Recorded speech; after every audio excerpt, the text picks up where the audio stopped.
Dans cet exercice, on doit utiliser les fonctions de deuxième degré pour faire aussi des optimisations. Alors, un paysan doit décider du nombre X des pommiers. Donc, X, c'est le nombre des pommiers des arbres à planter sur une parcelle. Des études ont montré que si on plante X pommiers sur la parcelle, chaque pommier produit NX, un nombre qui dépend du nombre de pommiers. Et le nombre de pommes produites est égal à 888 moins 12x pommes. Et ça est valable pour un nombre de pommiers compris entre 20 et 70. Donc pour des parcelles moyennes, des pépinières comme ça, on peut prévoir le nombre de pommes produites et ça dépend du nombre de pommiers qui sont aussi sur la parcelle. Donc, au point 1, on vous demande si x égale à 30, si on choisit de planter 30 pommiers, quel est le nombre total de pommes produites.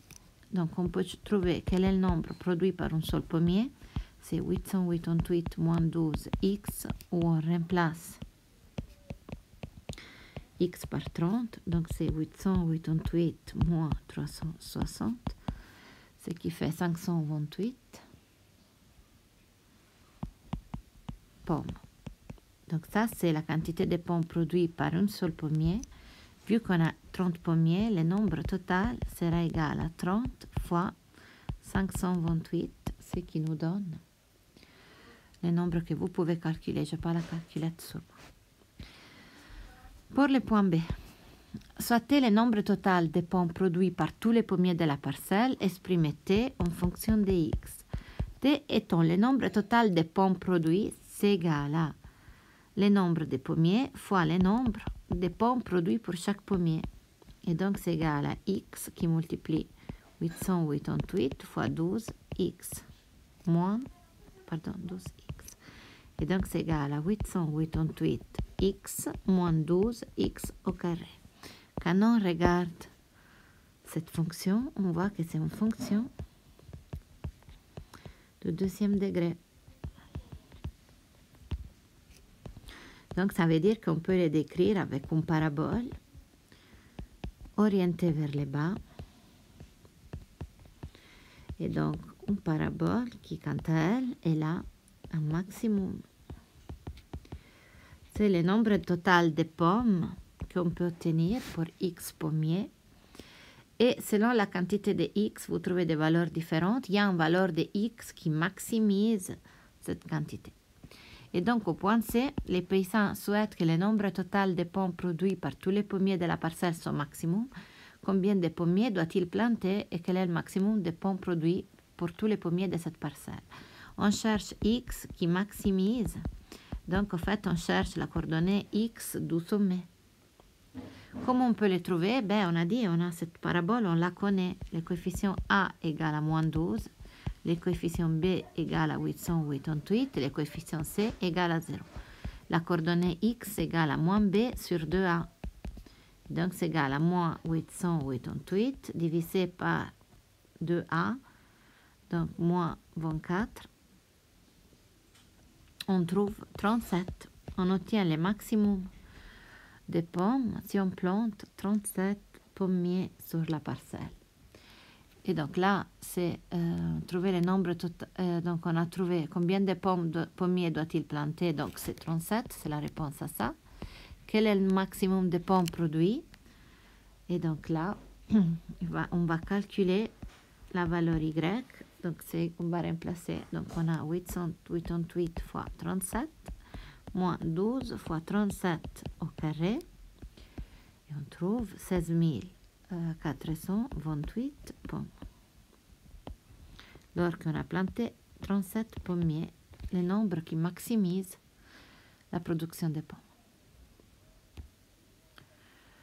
Dans le dernier exercice, on a une parabole qui coupe l'axe OX au point 0, 0 et au point 7, 0 et qui passe par les points P des coordonnées 2 et 4. On vous demande de déterminer l'équation de cette parabole. Déterminer l'équation de la droite D2 qui passe par P qui est perpendiculaire à la droite D1 d'équation moins 3x plus 4y égale à 1. Déterminer Q, les points d'intersection de D2 avec l'axe des axes. Calculer la longueur PQ. Donc, quelles sont les données? On connaît 3 points par lesquels passe la parabole. Ce sont les points O, 0, 0, donc l'origine. Après, il y a le point A ici, des coordonnées 7, 0. Là, ce sont les zéros de la parabole. Et après, on connaît les points P des coordonnées 2 et 4. Si on cherche, donc en fait, ça veut dire qu'on connaît déjà les coordonnées. On connaît déjà les coordonnées des zéros. Et donc, on peut choisir d'écrire la parabole en forme factorisée.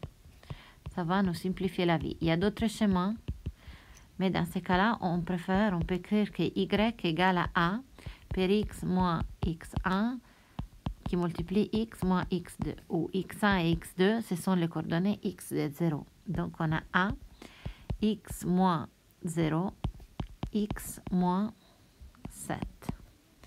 On peut x moins x0, donc ça fait ax per x moins 7. Mais on ne connaît pas encore a. Comment on peut déterminer a? Ben, on sait que la parabole passe par ces points P. Et donc, ces points P, il a y égale à 4. A, c'est ce qu'on cherche. X vaut 2. Et là, on a 2 moins 7. Donc, on a a fois 2 fois moins 5. Donc, ça veut dire moins 10. A doit être égal à 4.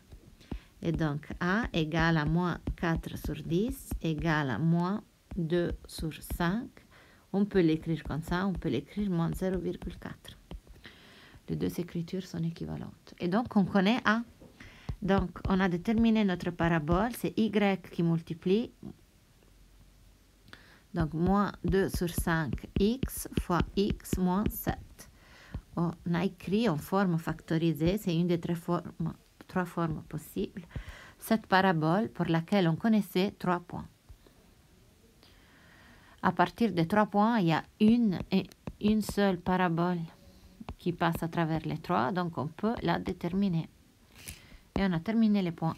Après, vous demandez de déterminer l'équation de la droite D2. Donc, ça fait appel à des compétences qu'on a déjà révisées lors des premiers tests. Compétences déjà des précédentes, mais toujours d'actualité. Déterminer l'équation. Donc, qu'est-ce qu'on savait? On cherche l'équation de la droite D2 qui passe par pi. Donc, cette droite passe par pi qui a coordonnées 2 et 4. Elle est perpendiculaire à D1. Donc, D1, elle est fait comme ça. Elle est moins 3x plus 4y égale à 1. Et on sait que D2 est perpendiculaire à D1. Alors, comment on peut faire? D'abord, donc, vu qu'on sait que c'est perpendiculaire, il faut que les coefficients angulaires de 1 fois le coefficient angulaire de l'autre, c'est égal à moins 1. Comment déterminer les coefficients m de D1? Écrit comme ça, c'est pas évident. Donc, je l'écris comme on est habitué. Plus 3x, je divise tout par 4. C'est 1 sur 4 plus 3 sur 4x. Quand je regarde comme ça, je vois m tout de suite. Donc, là, j'ai 3 quarts fois m' égale à moins 1. Donc, m' égale à moins 4 sur 3. Je vais donc trouver les coefficients angulaires de D2. Donc, D2 doit être égal à quelque chose, y égale à, on a dit, moins 4 tiers x plus q. On ne connaît pas q, mais on sait que cette droite passe par P2. Donc, y égale à 4 égale à moins 4 tiers x. X, on les connaît, dans ces cas-là, c'est égal à 2, plus Q. Notre inconnu, c'est donc Q. En fait, il faut chercher cette quantité-là, qui est la coordonnée où la droite croise l'axe des Y. Donc, on a que 4 égale à moins 8 sur 3 plus Q. Donc, Q égale à 4 plus 8 sur 3. On choisit un dénominateur commun, c'est 3. Donc, là, ça devient 12 plus 8, donc ça donne 20 sur 3. On peut donc écrire notre droite D2, donc D2, là c'est pas égal, on écrit avec les 2 points pour dire elle est comme ça, y égale à moins 4 tiers x plus 20 sur 3. Et là on a trouvé, on a pu vraiment déterminer la droite qui passe par P et qui est perpendiculaire à D1. À ce point-là, il nous demande de trouver où des deux croisent l'axe des abscisses. Donc, si c'est l'axe des abscisses, c'est l'axe X. Si c'est l'axe X, ça veut dire que Y égale à 0. Et donc, c'est quand moins 4 tiers X plus 20 sur 3 égale à 0. Quelle est la valeur de X?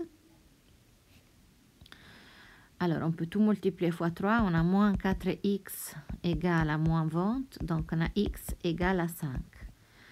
Et donc, le point Q2 aura coordonnées x 5, y 0, parce que c'est là où elle croise l'axe des x.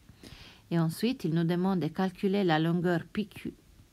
Donc, P, c'était toujours 2, 4. Donc, la distance, on a vu ensemble, c'est toujours x. Donc, P moins x de Q au carré plus y de P moins y de Q au carré. Et donc, égal. La x de P, c'est 2 moins 5 au carré plus 4 moins 0 au carré égale à la racine de, donc ça fait moins 3 au carré plus 4 au carré. Donc, ça fait la racine de 9 plus 16, ça donne 25.